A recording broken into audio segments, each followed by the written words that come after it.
बांगलादेशमध्ये हिंदूंवर किती अनन्वित अत्याचार झाले, किती मंदिरं फोडल्या गेले आणि म्हणून हे पुस्तक जर वाचलं तर सगळ्यांची डोळे खाडकन उघडतील। मुलीवर अत्याचार झाला, सर्वजण एकवटले। मी नुकतंच तस्लिमा नसरीन यांचं लज्जा हे पुस्तक वाचलं।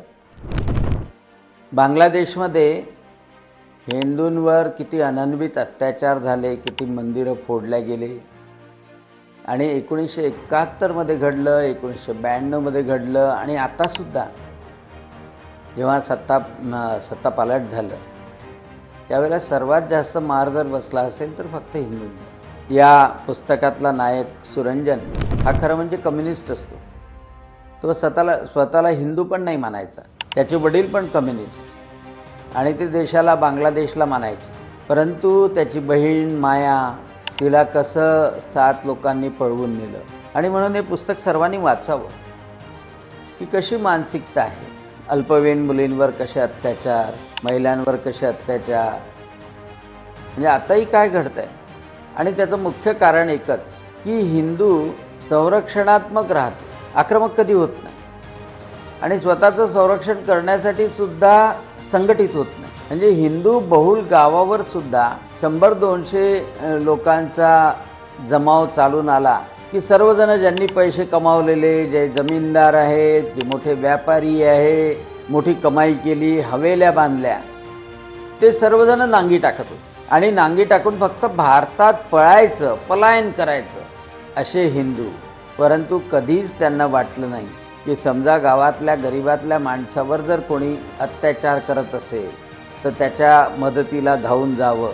आपल्या सोबत्याला कोणत्या हिंदूवर अत्याचार होत असेल तर सर्वांनी एकवटावं, कमीत कमी त्याचा मुकाबला करावा, असं कधी वाटलं नाही। आणि आज भारतामध्ये तीच परिस्थिती आहे। या पुस्तकात अतिशय सुंदर कोट्स आहे। त्यांनी लिहिलं की भारतात जर कोणालाही हात लावायचा प्रयत्न जरी झाला तर ते एकवटतात, पण बांगलादेशमधले हिंदू त्यांची एकवटायची हिंमत होत नाही आणि म्हणून हे पुस्तक जर वाचलं तर सगळ्यांची डोळे खाडकन उघडतील।